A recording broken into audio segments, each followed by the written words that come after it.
niba keyboard yawe yanze gukora, ahangaha niba keyboard yawe yanze gukora, uraza kuzuze hano hantu hari start. Hano hantu hari start urakandaho, ukande kuri mouse yawe, ukande kuri right click. Nurangiza uza hano kuri right click, uraza kuza ngaho uza ukande hano handitse ngo device manager, device manager, ukandeho. Numara gukandaho urategereza ibashe gufunguka,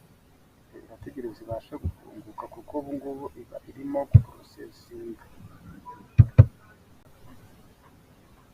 Dukande yes. Nitumara gukanda yes, urabona ko harafungutse. Kano kantu gafungutse nawe ndakeka muri mashini yawe gafungutse. Nta kindi kintu ukora, uraza ukande hano handitse keyboard, ukandeho double click, nyine bakanda inshuro ebyiri. Nyuma gukanda inshuro ebyiri haza akantu kanditse standard PS2K keyboard. Kano ka 2 keyboard uragakandaho, nurangiza ukande right click. Bitubona hano bino bintu byanditse update, stride driver n'ibindi byinshi. Tuze hano handitse ijambo update. Update rero hano hantu bavuga ngo search automatically for drive. Mu gihe ufite network cyangwa se internet, uraza ukande kuri kane. Ariko nimba uri offline nta internet ufite, uraza ukande hano handitse ngo browser my computer for drive, ukande. Nyuma gukandaho bino bintu byose biraza. Nibirangiza kuza wihuse wikandira ahangaha kano ka kabiri. Nyuma gukanda kuri kano ka kabiri, uraza guhita ubona ko list y'iyi standard PC keyboard irimo. Nurangiza uze ukande hano handitse ijambo next. Okay, next bakubwire ngo nibiza uko nguko hardware install not, urakanda close, usubire inyuma. Batakurika ngo system you have setting up change to master start your computer for this change. Ahangaha ntukanda hano hari yes, computer yawe irahita izima yongere yake. Ubwo ngubwo inzira ya mbere iraba irangiye. Iraza kwaka, keyboard yawe irimo gukora neza cyane. Nimba koko ubikoze bikanga, haraba habaho ikibazo cya tekinike, kuko akenshi iyo computer ibaye restart, iyo computer ibaye updated, hari igihe keyboard igira ikibazo nk'iki ngiki. Ntukora ibi ngibi, keyboard yawe irahita ikunda. Iyi ni first way, iyi ni inzira ya mbere nakwereka yo kugira ngo barisetinge keyboard. So tugiye kurebera hamwe inzira ya kabiri. Nkwibutsa rero weho muntu utarakora subscribe ko wakora subscribe hano kuri channel yacu. Inzira ya kabiri rero uraza ubigenze gute? Uraza ukande hano. Nyuma gukanda hano uze hano muri setting, ukande hano kuri setting.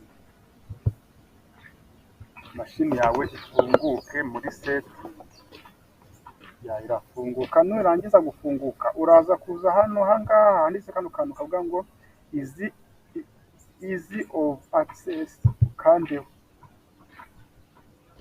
Biraza gufunguka bimeze uko nguko. Nibifunguka, uraza urebe hano hantu handitse keyboard, kuri hano hari left, kuri tuno kuri left hano hegereye mouse n'ibindi, ukande kuri kano ka keyboard.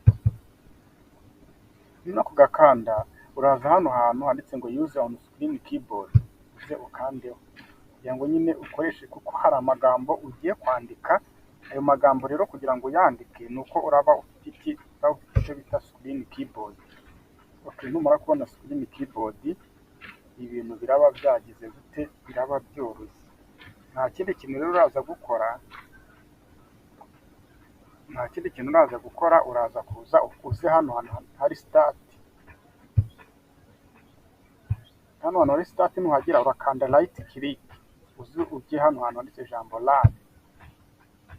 Ahangaha rero no tugiye kwandikamo iki, no tugiye kwandikamo ya magambo yacu.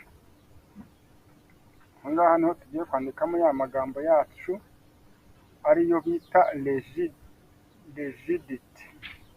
Ijambo tugiye kwandikamo ahangaha, iri jambo turandikamo ijambo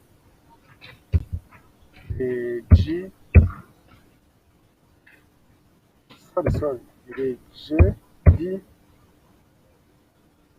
iti rino jambo rigidity niryo tugiye kugira gute kwandika. Urumva ni rigid. Turangiza dukore ok.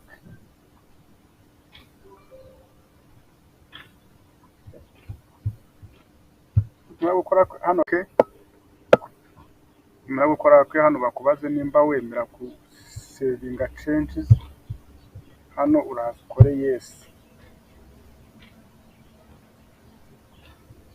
So ino keyboard iri kuzamo nuko ariyo ngira ngo nkoreshe, kuko just the problem of keyboard nyine namwe wabibonye. So ahangaha rero icyo uraza guhitamo kano kantu kanditse ngo high level, akangaka uraza guhitamo kano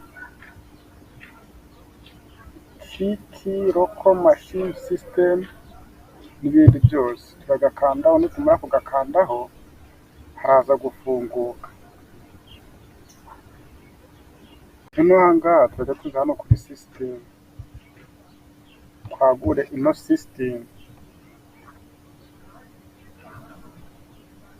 Hano tuze kuri ino ivuga ngo nituva kuri system turaza kuri current control set, ino ntuze. Tuvuga current control set tuze hano kuri service. Hano nitugera kuri service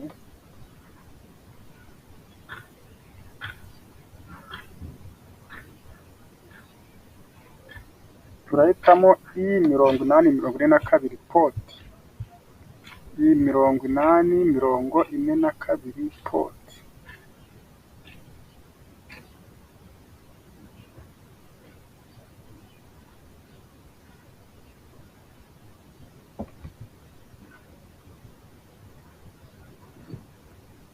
Like this. Tuza guhitamo kano kantu.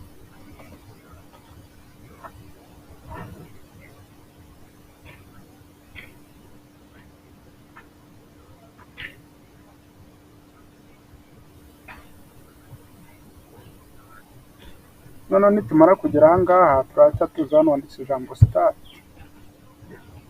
kuri kano kaboro ka start.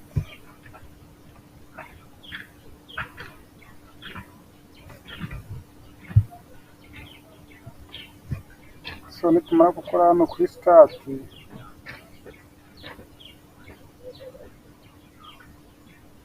tuze hano hari gatatu dushyiremo 1.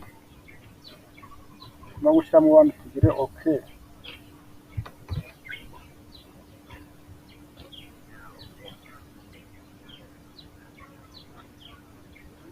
Then after that close all, then restart your computer here like this. Power off, restart your computer.